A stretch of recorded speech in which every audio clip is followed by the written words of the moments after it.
We have reached the offseason here in our NBA 2K24 draft-only franchise, and we get to add to this team with the number 1 overall pick in a draft that I really wanted that pick. And so, I mean, you want the number 1 overall pick every year, but especially this year. And we'll get to why in a minute. I think it's no secret why we wanted the number 1 pick in this draft. But before we get to any of that, got to talk about some changes that happened to the staff. Got a new assistant GM. I don't know if it matters all that much. I'm going to hide my face cam for this part just so you can see the badge list on these coaches. But he's got the wingman, which helps in negotiations. Oh, this is not what I thought it was. Anyway, so this badge literally means nothing, but it's assistant GM, so it's not a position I particularly care about. Our head coach and assistant coach remain the same. But we've got ourselves Christian May, who's got some good badges at Shot Doctor. Guy Perry, another guy with some good badges at Post D Coach. Dante Hardy will be our guard guru with Wing Whisperer Jamal Baker. That's going to be our coaching staff. Gets 3 stars in 2K's rating system. Our scouting department a lot thinner than it was before, but that's fine. Just got some more short-term deals. We're going to have to get a whole new scouting department next offseason. And sports medicine, we got a 2-year deal with Bradley Jones, who has a couple of good badges. He's got silver stamina trainer and sports psych, and with morale and chemistry being much more difficult in this game, that's going to be a really good badge for us. And then stamina trainer and sleep doctor are going to help us with fatigue. And that is the changes in the staff. Surprisingly, the Sonics did not fire Stauffer. I feel like I always have to make the hirings for the other expansion team. I did in 2K23 in a couple off seasons, but they actually kept the goated head coach. So good on them. Now we are here at the scouting combine, and fastest sprinter was Warren Christie. Now he is 23 years old, but I kind of like his game. He's got the perimeter defense, A athleticism, 5 badges. He's somebody that, of course, is on our board, and I'm very interested to see where he ends up. Wesley Singleton, another guy on our board, is also another guy that's 23 years old. He leads the fastest lane times, and then a 5-way tie for the highest vertical here. A couple guys on our board. So the point guards that we like in this class, very athletic, and that's part of the reason that we like them. Tyler Brown leads all centers and bench. He's on our draft board. Roy Fields is as well. Darren Anthony, of course. Frankie Shaw, probably. He's the first big guy here that isn't featured on our draft board. A lot of strong guys here. 15-foot jump shot. We got Roy Fields. Horace Dean is not somebody that we've scouted too much. He's somebody that maybe should be on the short list for getting that extra scouting. So I'll make note of that here on my little rocket book that I like to take all my draft notes on. Some extra scouting on him. Here we go. Good mid-range shooter. Moving, we got Brett Foster. I think we got a good handle on the point guards and what we want there. Mac Terrell here. I think we might be good on him. College 3, so D Sutton just absolutely shooting the 3-ball. Only has C+ 3-pointer from what we see, but he has 2 badges. Good athlete, just doesn't have a great potential. We've already scouted him to 100%, but just another guy had a strong combine. We'll take a note of him. D Sutton.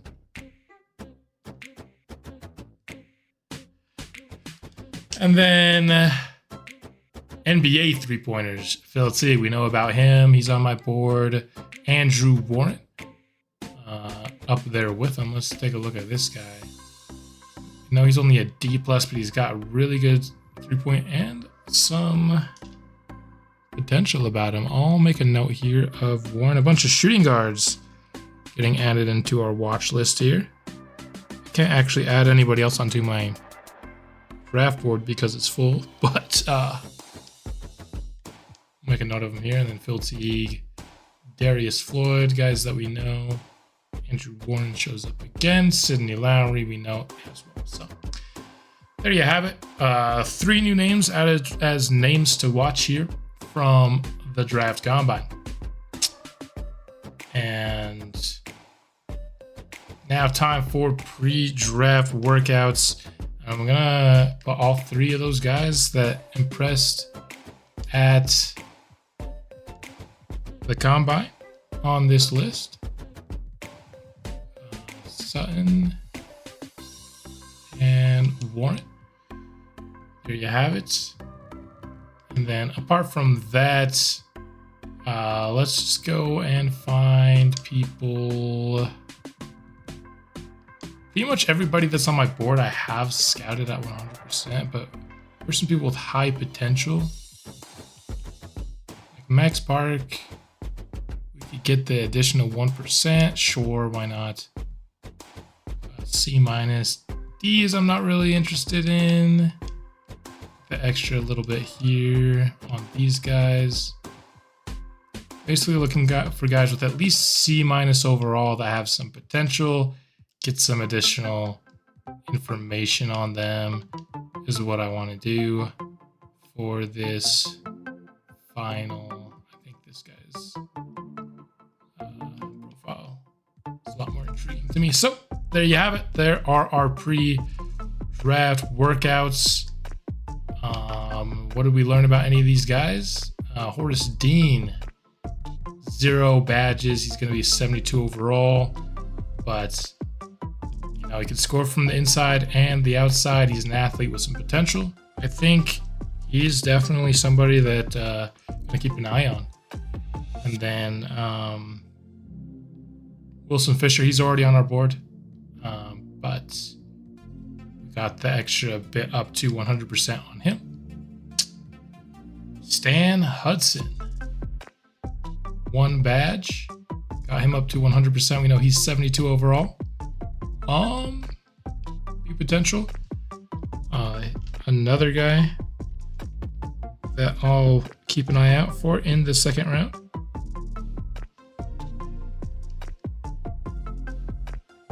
Livingston, he's already on our board. Park is as well. Donovan Rush, high flyer, 70 overall, very raw, A athlete with B potential. I'll put him on the list of guys to look out for. I don't know if I love him, but he might have the best badge situation of anybody that could be available with our second round pick. Josh Shelton, 75 overall. What's his potential? B potential. That's actually a pretty good player. He's a really good offensive player, honestly. Combo forward, no badges. Interesting. So small forward, Josh Shelton. This is good. See, these are all guys that were not on my board. Now they are. Maybe I'm going to put a bit of a star next to his name. He's probably adding himself to the short list. Now, from what I'm seeing here, he's more of a power forward / small forward, not the other way around. Just because he has no perimeter defense, that's going to absolutely hurt him. So he's not a slam dunk. I think there's a reason he's going to be available in the second. Very poor defender. Not a great athlete. But 3-level scorer. It's going to be the name of his game. Simon, 70 overall. B potential. No badges. I'm probably out on that. Stanley, no badges as well. 72 overall. Good offensive player. B+ potential. We'll add him to the list as well. Just trying to find more and more people worthy of a draft pick by this team. because a lot of the guys that are on our board are actually guys that are going to go in the first round. A lot of our board is going to be gone by the time it's time for us to pick. 68 overall, 1 badge. I need some pretty good potential here. Let's have B+. Excellent shooter. We'll put him on. Wilcox. I don't know how this guy is 72 overall. I think I'm out on Wilcox. Yeah, I'm out on Wilcox. So there you go. There you have it. That's all the information we learned in the pre-draft process. Of course, those are the players that we added to the board. If you want to see everybody else that we have on the board prior to the draft, that's going to be last episode. This episode is going to be, we'll talk about a lot of these players as they get drafted, some of my favorite players from the draft board. But if you want kind of a preview of everybody, that will be at the end of last episode. In terms of this episode, it's time to get into the drafts and figure out who's getting added to the squad. And we are officially now in the NBA draft. Commissioner Adam Silver welcoming us into it. And of course, we have the number 1 overall pick just for the sake of having some fun. I just want to see what we could potentially get if we weren't doing a draft-only franchise. DeJounte Murray and DeAndre Hunter. Charlotte already willing to move off of Tyler Hero, but for the first pick, I can't blame him. Lauri Markkanen and John Collins if we give up another first. Knicks already looking to move off Beal. Magic willing to give up the Wagner brothers. Tyrese Halliburton. What is this? What is this? I mean, the Raptors can't be serious, right? There are some trades here. None of them are good. But I'd say the Tyrese Halliburton would be the best trade here. And the Raptors would be the worst one. Excuse me. But obviously, we're not trading this pick. Everybody knows who it is. And with the first overall pick in the 2024 NBA draft, the Nashville Sound will select Sidney Lowry, 6'9" wing out of the University of Tennessee, a do-it-all player that gets to stay in his hometown state, stay close to the family, as he will be the newest member of a very young Nashville Sound squad. Lowry is a player who his most year 1 projectable ability will be his perimeter defense.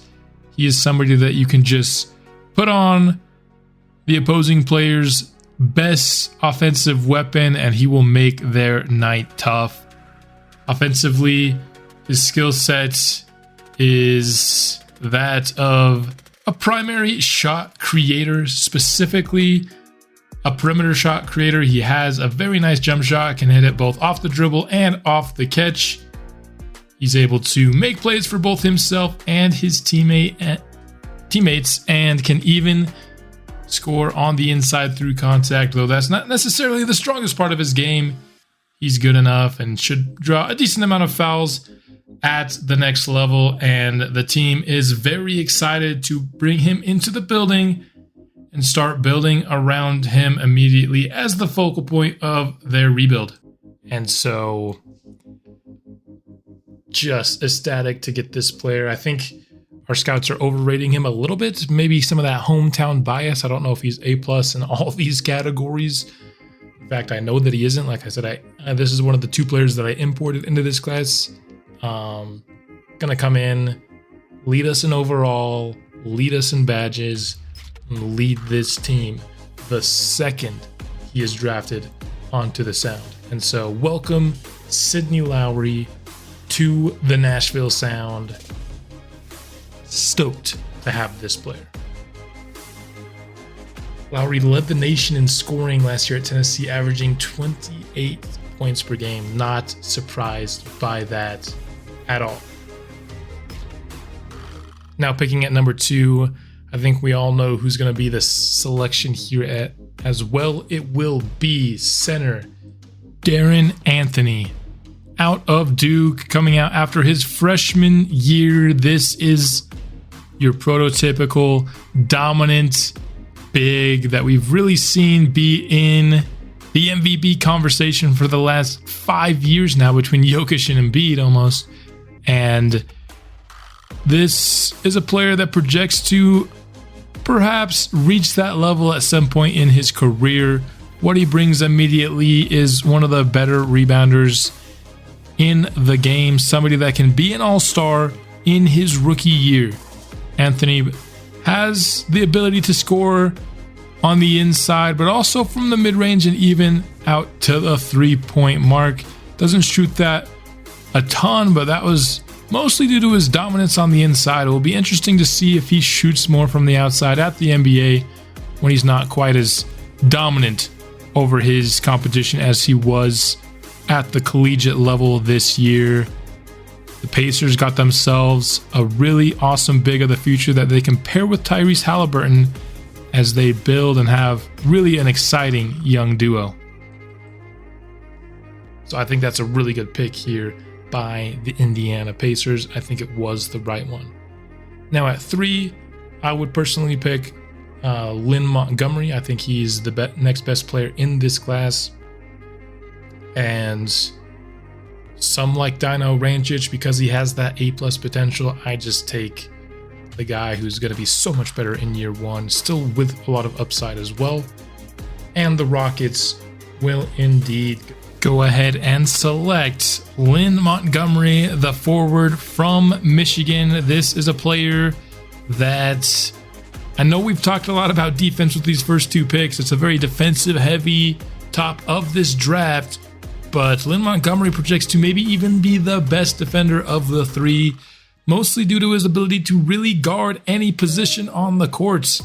Maybe he can't guard the highest end of the centers or the quickest of the point guards, but he can at least guard 2 through 4, pretty much everybody, and I think you can get away with him on some 1s and some 5s. Offensively, not going to be somebody you run your offense around, but with what the Rockets already have in place, I think Lynn Montgomery is an awesome fit next to Jabari Smith, Jalen Green, Amen Thompson, who already have plenty of shot creation and shot making, ability in that 3. And both Montgomery and Jabari Smith profile best as power forwards, but I think, one of them can play small forward or one of them can play center. I think at the end, the fit won't be nearly so bad with these 2 players. And those are the 3 players that we have, the clips on, and because that was the top of this class. And so we'll be going through the rest of the draft a little bit quicker here, but the top 3 went exactly how they have been projected now for months. No surprises there. The draft really starts at 4 here with the Hornets. I think they need some front court help. Me personally, I would be going with Vic Rhodes here if I was Charlotte, but we'll see what they do here. They do go Dino Rancic. Hard to argue with that pick. He's somebody that is an incredible athlete, has the best potential of anyone left in this class, and has a lot of inside the arc scoring ability. I think one thing that the Hornets are missing from their kind of core pieces right now is rim pressure. Dino Rancic does provide that. We saw that they were already willing to include Tyler Hero in packages. Maybe they didn't love that fit after giving up a first for that player. Maybe looking to recoup a first by sending him away now. But Dino Rancic projects as the future starting 2 for the Charlotte Hornets. He has the potential to be a really, really good player. Absolutely oozing with potential, says Zach Harper. That's exactly the kind of prospect Rancic is. Damian Paul goes to the San Antonio Spurs. They get themselves a lead guard. He's a little bit small, just 6 foot nothing, but he also has one of the highest potentials in this class and can definitely be somebody that sets the table for a guy like Victor Wembanyama with his playmaking skill set. So hard to argue with this pick from San Antonio. 13.8 assists per game. That's the name of his game, setting people up. We saw that San Antonio wasn't a very good offensive team last year. I think Damian Paul setting up guys like Keldon Johnson and Wemby is going to help that a lot. And there is a trade for pick number 6. What is getting moved? Alperen Şengün. Why is it saying OKC? So is that OKC's pick, but via Houston, right? Houston should be. Okay, yeah, it is Houston. I was like, Şengün's not on the Rockets. Sorry, not on the Thunder. So they decide that they don't want to pay Alperen Şengün. They go with Roy Fields. I thought he was the second best available center, 3rd overall in the class. I think Rhodes is the next best center in this class, but I do think Roy Fields is worth a lottery selection. So only a slight reach, but I like Fields as a player. Washington Wizards, what are they going to do? They go Vic Rhodes. Like I just said, thought he was the second best player in the class. Elite defensive prospect as a center, and so has upside as well. And I think defense is more important for centers than offense is at the end of the day, and so I really like Rhodes. And if we had maybe not the greatest lottery luck, I would have definitely looked towards him, but we did have the most lottery luck you could possibly have.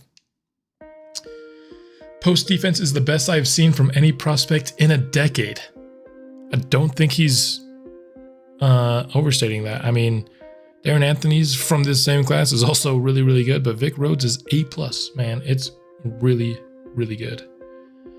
Fred Cooper Dyke, it looks like I need to reinstate all of the Sonics logos again. That's fine. We'll do that by the time the season starts so that their jerseys don't look like that. But in terms of the prospect, Fred Cooper Dyke, I think he's kind of a jack of all trades guy that doesn't have the best starting point. He doesn't really have badges or anything, but I think he does have the upside to be a really good pick. And for an expansion team like the Sonics, the upside is what you want. Very heavily recruited. Yep. Probably because of his upside. Tyler Brown goes at 9. Tyler Brown goes at 9. He was one of the 3 centers I was thinking about trading up into the 20s to select. Tyler Brown goes at 9. If you look at mock drafts, I guess Sporting News had Tyler Brown going here. Or do they have... Okay, no, I was going to say because they also got pick 8 right. So they're feeling really good about themselves. So he must have been a very late riser because the last time I was looking at this player, he was getting picked in the 20s. I did my draft preview. Here he's still getting picked by 28. NBA.com didn't really update their stuff, but wow. I wonder, these guys have always been high on AC Stevens. AC Stevens also? He's going higher now.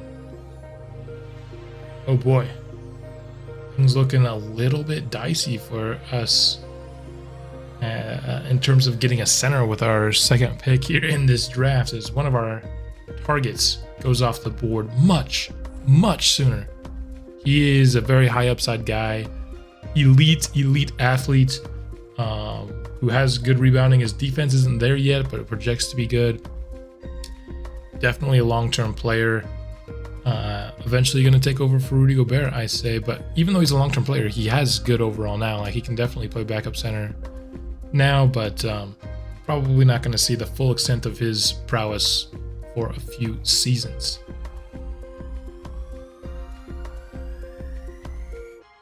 The Thunder on the clock. What do they take? Do they need anything? It looks like they're probably going to trade. Oh, they didn't. It just took a minute, so I thought it was going to be a trade. Jess Hawkins from BYU attacks an opposing defender. His moves have the confidence of someone who has practiced the same moves thousands of times. Going to be a shot creator. Guillermo Rodriguez, one of the highest overall. I think he's after the kind of big 3. He was the highest overall player left available. has some upside, but not a ton. And you'd think with the Trailblazers, maybe they'd go a little bit more upside, but they want somebody that can play along Scoot right now. Guillermo Rodriguez definitely has that. Not a lot is known about Rodriguez, probably because he's a foreign player from Puerto Rico. GMs love these mysterious international players. I think he's a solid pick. You're picking more for kind of what he is now. Now, Detroit takes, I think, perhaps the steal of the draft thus far in the lottery, Monty McDaniel. He is somebody that I really, really like. That's a crowded prospect situation in Detroit. I don't know if I love the landing spot, but going to be 77 overall, can score at all 3 levels, can play make as well. Even his defense isn't bad. The only knocks on him are his age and that he has no badges. Honestly, I loved Monty McDaniel. Thought he was a top 5 player in this class. Goes at 12. I think the Pistons got themselves a good one.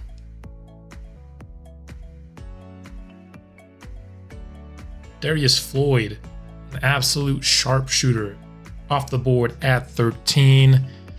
Getting somebody that has a long ball as lethal as Floyd, playing around Jokic, definitely on brand for the Nuggets. I question his defense, but we'll see what he can do.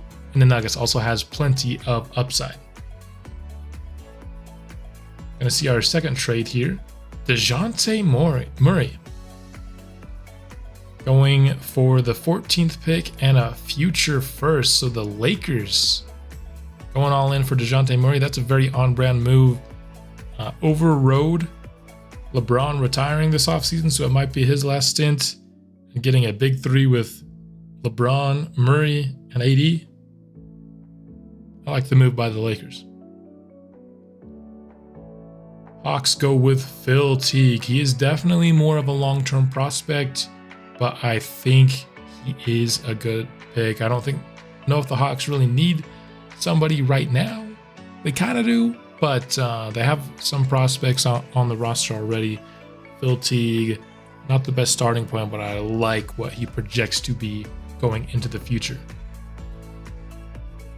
Yeah, an eye towards the future. That's exactly what this pick is. Rob Wagner goes next. Now, he's an athletic center. He is a high upside center for sure. His starting point is not there. But the Celtics are another team where how much do they need on next year's roster? They're definitely maybe looking towards the next core of theirs, and Wagner can definitely be part of that. But with his age being so high, you question if he'll ever actually reach his ceiling, especially because he won't be getting a lot of early playing time with the Celtics. Now here the Spurs are going to go with Clark Gaines. Very athletic power forward. Led the combine with his vertical. Adelson Paulista is the second of 3 picks. Back to back almost by the Hawks, alternating 3 picks out of the last 5. He was the 3rd center, so there's only 1 center left that I was targeting. And we aren't even to pick 20 yet, so it is rough for us. The centers are going off the board early. That's not what we need. We really need a center in this draft. Pretty dang badly, I'd say. So center was a very strong position in this class, and I knew that there would be a lot taken, but they're getting taken earlier than I thought. Alfred Ryder, he was a center that I really liked. I don't think he was ever in play for us. I wasn't planning on him being there for us. I actually thought he was going to be drafted earlier than this. But another center that I liked in this draft is off the board. Arthur Reed. This is more of a long-term guy. So the Hawks going for upside in this draft. Can't say I blame them. Now the Thunder have the next 2 picks.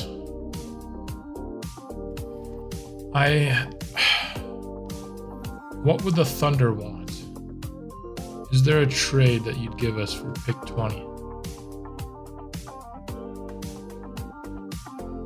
They'd want take Kendrick Williams, we'd give up Zaire. 2 seconds. I don't want to give up Zaire, but that's looking like it's the best pick. They'll take Zaire in 2 seconds. I really need a center. Let's take a look at our draft board, and we'll just start to kind of remove players who are already drafted so we can get a look at who is left in this class as we approach. I think we're 13 picks away now from our pick, and so still obviously a lot of guys here, but I want to see how many are at the center position, because the center draft is not going how I had hoped. So AC Stevens is left, Chase Miller is left, and that's it. Okay. Let's take a look at Chase Miller. I do like Chase Miller. B+ potential. A little bit older at 22 years old, but comes in with 76 overall. That can play early. Better scorer for sure than AC Stevens.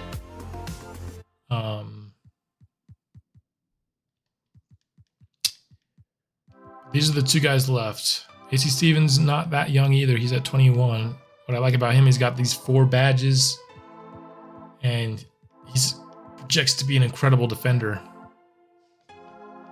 I don't want to give up on Zaire, man.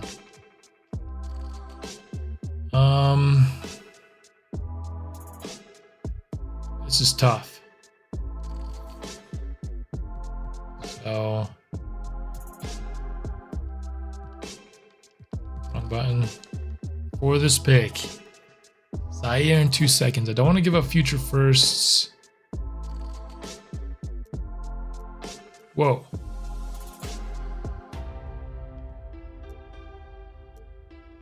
They actually like them a little bit of Kai Jones here.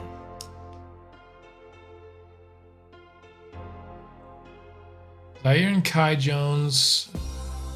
I like Zaire in 2 seconds probably more, even though I'm not attached to Kai Jones.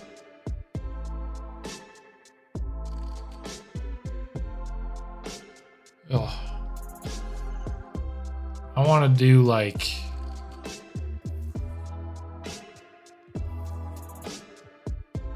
you take, this is a stretch, our 2 rotation guys, 2 seconds, and they do that. Okay. I didn't think they'd accept that offer, but we desperately need center in this class. And we're going to take somebody that I've really had my eye on now for quite some time, and that is AC Stevens. How do I... There we go. AC Stevens. He's one of the best players on the board left. He's going to come in projected at a 74 overall. Defense and rebounding, that's what I really need out of my starting center. Potential's only B. That's fine. I don't need, some game-breaking player. I need somebody to fill a role this season, somebody that can be ready now. It's a combination of a pretty decent overall with 4 badges, with ready now defense is exactly the kind of player I'm looking for here. We're not spending a lottery pick on him. Don't need a guy that's going to be an all-star someday. AC Stevens fits what I want. Got that sleeve on that right arm. And that's going to be the 2 players that we take in this class. We don't really have assets to trade back into this class, at least none that I'm willing to splurge on. Singleton's a player that we liked. And trade here, Bogdanovich and McConnell.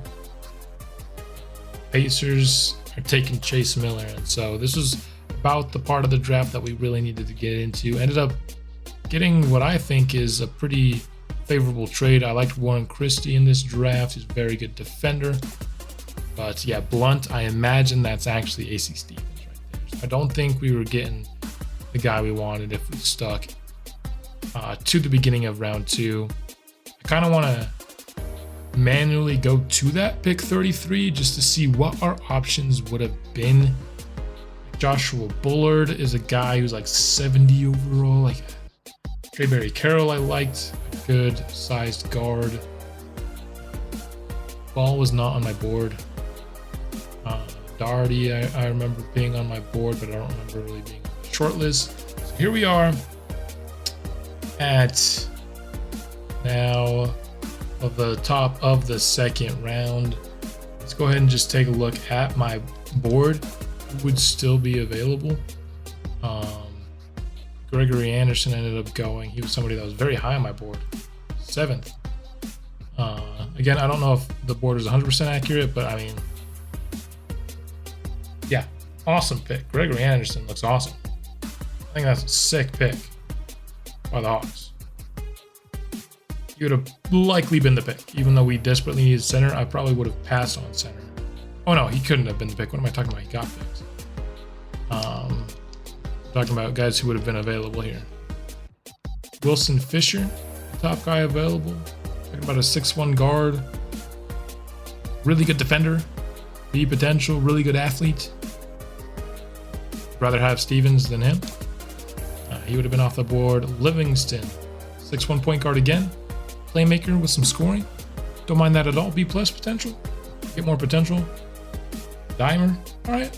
Livingston would have been solid. Solid. Wouldn't have minded that pick.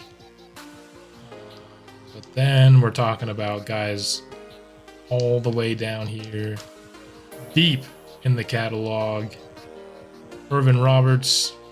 2 badges here. 74 overall, not bad. A decent defender and rebounder. I'm talking about Max Park. Power forward. Good rebounder. Solid potential. So, you know, there's a couple guys that are kind of in the same tier, I would say, as AC Stevens. I mean, Corey Bush with A- potential. That's going to be one of the steals of the second round. If he doesn't get signed to a contract, we might have to take a look at Corey Bush here. But yeah, all these guys that we're talking about here, we can definitely take a look at them after the draft. But we're going to be simulating to the end now of this draft and taking a look at just what we did, starting with Sidney Lowry, who was projected accurately at an 82 overall. Like I said, these weren't going to all be A+ like our scouts thought. They were a little bit optimistic about the hometown kid, and it's hard to blame them. Ends up with A potential rather than A+, A- 3-point scoring. So he's not, you know, going to come into the league and be one of the better shooters immediately, but he definitely projects to be someday. Darren Anthony, he was slightly overrated by the scouts. Our scouts thought he had A+ 3-point shooting. Our scouts were really high on people's shooting, but A+ rebounding, A- post defense, A potential for Darren Anthony as well. Really good player. Lynn Montgomery. Not the best offensive player, but like none of these are at spots where you can't develop them, right? Defensively, he's there. Athletically, he's there. Potential, I knew he was way underrated by our scouts, saying he was only B. That was ridiculous. Good player. Was slightly overrated as well. Lowry was the only guy that are, of these top 3 players that our scouts had accurately projected his overall. Rancic ends up being a little bit better. He was projected as a 75. Ends up as a 76. 3-point scoring, not bad at C. And his potential ends up being A- rather than A+. But still, I think, awesome pick by the Hornets. Paul, 74 overall. Inside scorer, playmaking is the name of his game. B+ potential, got some athleticism, got 5 badges, which is about as good as you're going to get outside of this top 3. Roy Fields is a 77 overall. A really good center, B potential, so he's not ever going to be anything too great. Vic Rhodes, my guy Vic Rhodes, A post defense and A rebounding, B+ potential. I think I was right about him. No perimeter defense whatsoever though. Inside only guy. Fred Cooper Dyke, I thought this was a little bit of an overdraft. He's definitely potential, but it's only B+. I think he was projected at A-. Maybe an overdraft. Maybe that's just kind of, there was a drop off after Rhodes, which I do think that's a possibility that there was. Tyler Brown. Post defense ends up being a little bit better than projected, and I think rebounds ending a little bit worse, but has that S tier athleticism, only B potential. So maybe a little bit of a reach here. Has that one badge. Already 22 years old. Don't think he was a top 10 player. I'll just say that. Jess Hawkins here. Decent kind of jack of all trades athlete with B potential here for the Thunder. Guillermo Rodriguez, 77 overall, really good in the mid-range, really good inside in defense. Kind of a throwback player, but he ends up actually having a better potential than a lot of the guys that have been drafted ahead of him. The knock was his long-term potential. I'm seeing is a dang good pick by the Trailblazers. Monty McDaniel is a little bit overrated, projected to be a 77, but I mean, he's an offensive player. Like, that's as solid as you can get. He's not elite anywhere, but he has potential to get better, and defensively not bad either. And he ends up with A- potential. So I feel pretty good about my rankings in the class. My top 6 were obviously these 3: Ranchich, Rhodes, and McDaniel are my 6 kind of favorite players in the class. And I thought there was a little bit of a drop off after that. Before I feel good about it. Darius Floyd is the shooter he was projected to be, has B+ potential. I like it. Teague is the shooter he was projected to be, has some potential. I like it. Rob Wagner, 71 overall, 23 years old, can score, can rebound, can defend. Not a bad player. Like, I don't know how this only reaches 71 overall, but is he going to reach his potential already being 23? That's just a tough thing to gauge. Really good mid-range and inside defender here. Big potential for the Spurs. At least projected to be a kind of a stretch 5. Didn't have the defense and rebounding I was hoping for a guy that I would draft, but I think this playbook can handle some stretch 5 play. So I was interested in him late in the first. Ryder, another guy. I mean, how many centers are just good defensive centers in this class?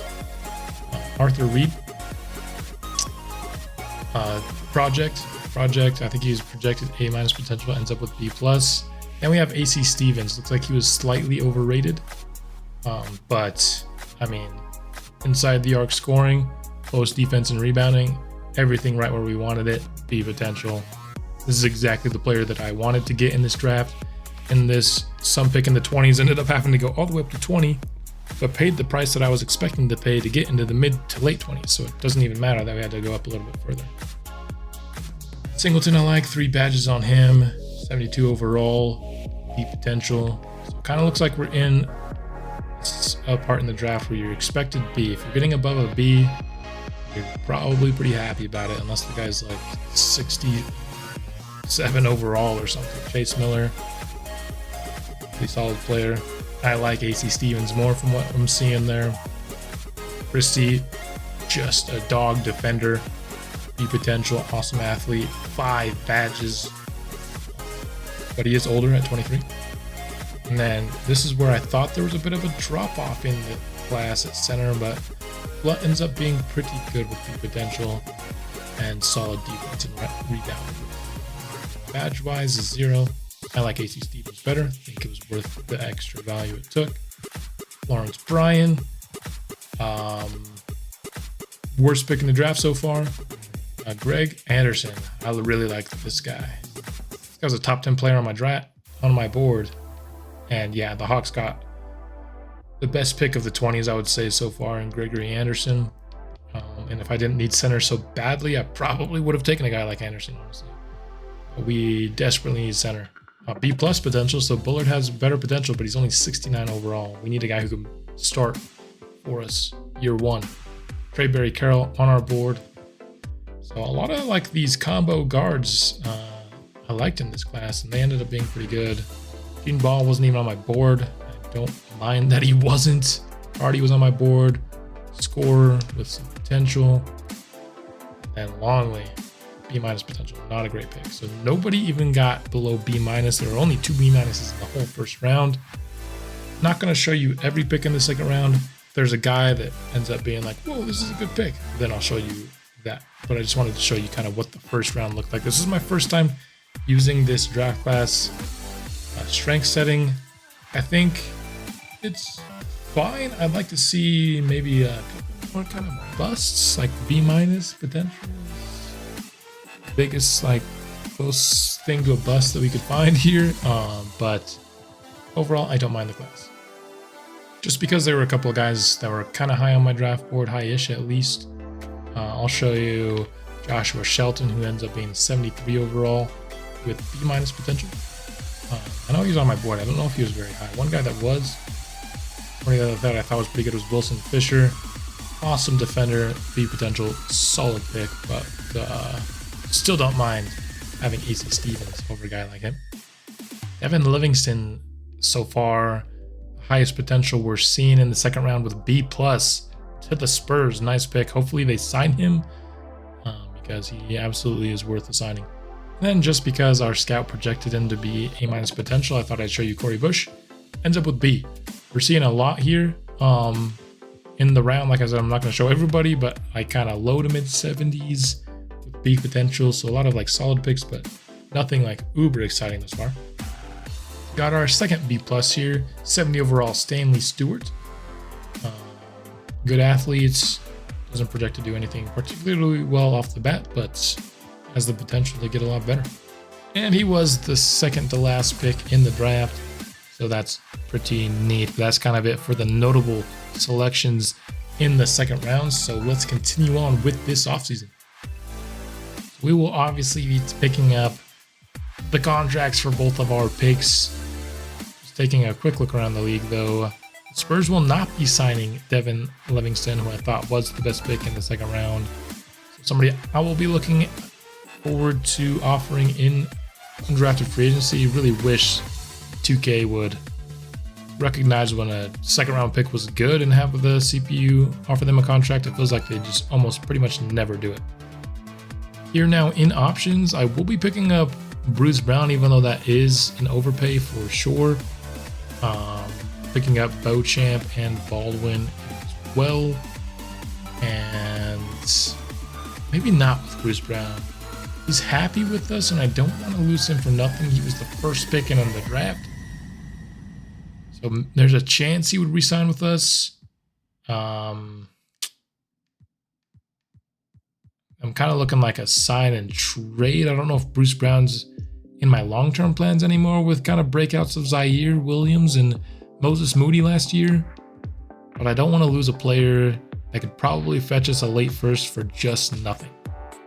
So to avoid the risk of that, I'm offering Bruce Brown. In terms of undrafted free agents, we are pursuing 3 right now to start free agency off. Devin Livingston, Joshua Shelton, and Cedric Thorpe, who have all agreed to come to the team. We welcome them to it. We will also be signing Wilson Fisher to compete for the backup point guard spot. He's got 3 badges, similar spot overall, very different game, more of an athletic perimeter defender. We would also sign Chucky Booker to be the 3rd center in the rotation. 3 rookies at center. Interesting strategy. Not sure if it's the smartest, but a draft-only franchise, you do what you have to do. And there you have it. The year 2 roster is finalized for this team. Sidney Lowry going to be the best player on it. Point guard rotation, Jaden Hardy going to start at point guard for us next season. Did not bring back THT.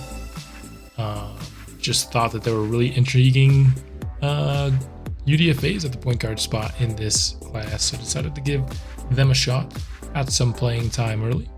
Also wanted to see Jaden Hardy in a bigger role. Sidney Lowry, Bruce Brown, Moses Moody. I honestly want all 3 of these guys to start. They're not all going to start, obviously, but who's going to come off the bench out of these 3? I don't know. Duncan Robinson, We probably don't have any starters in this bunch here, in the small forward bunch. Robinson's probably likely to just play a role of being the mentor to Sidney Lowry. Zaire Williams definitely has a role. I liked what I saw from Patrick Baldwin, but he simmed very poorly. We'll see how he develops. Beauchamp likely to be just an injury replacement once again for us. Jalen Johnson gonna start again at power forward. Shelton, he dropped down quite a bit, but it's the best that we could do at backup power forward. Not a strong class at the power forward position. And then 3 rookie centers. We'll have Thorpe and Booker kind of battle it out for who can be the backup center. I think Thorpe definitely has the inside track. I think he just looks so much better. I don't know how there's one overall difference between these two. I mean, better. He's a slightly worse three-point shooter. Don't care. Better. He is worse on the perimeter defensively. Better. I don't know. Pretty much everything that makes a center, I feel like Thorpe's better at. So he'll have the inside track for sure. But there is the roster. In terms of vets, we've got, 2 left. And only one of them got a lot of badges. So we definitely went a lot younger in the expansion draft this year. Of course, you continually get younger with the draft of the franchise. I've considered the idea of kind of making it like Madden, where I can have mentors who don't get minutes, but I can sign them to basically play that mentorship role. Don't have any room on the roster this year, but maybe for future years. If you like that idea, let me know. Or if you think we should just only add the draft mentors are not allowed, I'm fine with that too. But here you have it, the year 2 roster. Going to be an interesting one. Still don't think we're very good, but at least we have a guy that we're very interested in watching. And I'm gonna get to the end of free agency here, and then we'll see where everybody went. And then, apart from the draft, the second most fun part of the off season is coming next: player progression. So I forgot to take a look at the signings before the free agency period ended, like on day 12. So we have to look at it the less aesthetically pleasing way. But in terms of big signings, we got Harden and Maxey returning. Melton, like no big change-ups on the 76ers end. In terms of the Bucks, pretty minor across the board here. Lonzo Ball returns here. No big movements yet. Jared Vanderbilt signed a pretty hefty deal with the Bulls. Buddy Hield to the Cavaliers is a very interesting move. They get some shooting. And then here with the Celtics, more minor stuff. The Clippers go out and get Clay and DeRozan. Okay. Not minor moves here for the Clippers. How did they have the space to do this? They lost Paul George. That's the answer. Where did Paul George go? I'm very interested in this. Tobias Harris to the Grizzlies. Interesting signing there. Only to a 1-year deal though. For the Hawks, they just got back Onyeka Okongwu is probably their biggest deal, but then they also, what's up with this? Just a 1-year deal for Okongwu, but for $20 million, and then they have Nicholas Claxton on the really big 4-year deal. They got UDFA Max Park. He was somebody that was on our draft board, had B potential. That's probably the biggest move here for the Heat. And the Hornets, very inactive in the free agent period. Looked like they had most of their roster set prior to free agency. Cam Reddish and D'Angelo Russell, going to the Jazz. Nothing doing for the Kings, pretty much. Not much in terms of big deals for the Knicks either. An $11 million a year for 1 year for Quickly. LeBron James returns to the Lakers on a $50 million contract. Paul George goes to Orlando. Wow. Okay, that is a big move. This team loves their positional length. Orlando just got a lot more interesting for next year. Okay, making big moves. Nothing massive here for Dallas. And then in terms of Brooklyn Nets, did not get a big signing to replace Claxton. Irvin Roberts was somebody that was on my draft board. Signed him in UDFA. Nothing doing here for the Nuggets. Killian Hayes, they're taking a shot on a former top 10 pick. Obi Toppin as well. Jonas Valanciunas goes back to the Pelicans here. And Kyra Lewis to $10 million. Kawhi to the Pistons. So I thought the Clippers were out here making win now moves, but they definitely lost the two better players, and replaced them with worse replacements. Two big stars in the West head to our conference on big deals. Oh boy, so two young teams looking to maybe win now. Siakam returns to the Raptors. The Sonics, who need to get their logo back, didn't do anything too major. Here's what we did. Our 5 UDFAs. Did not bring back Taylor Horton Tucker, of course. The Spurs. OG Anunoby. Making some moves around Wemby to start off his career. Nothing massive for the Suns, and don't imagine they had much cap space to do anything too big. Nothing massive for the Thunder. They have a really deep roster and don't think they need to add anyone from the outside. Pretty minor offseason for the Timberwolves in terms of free agency.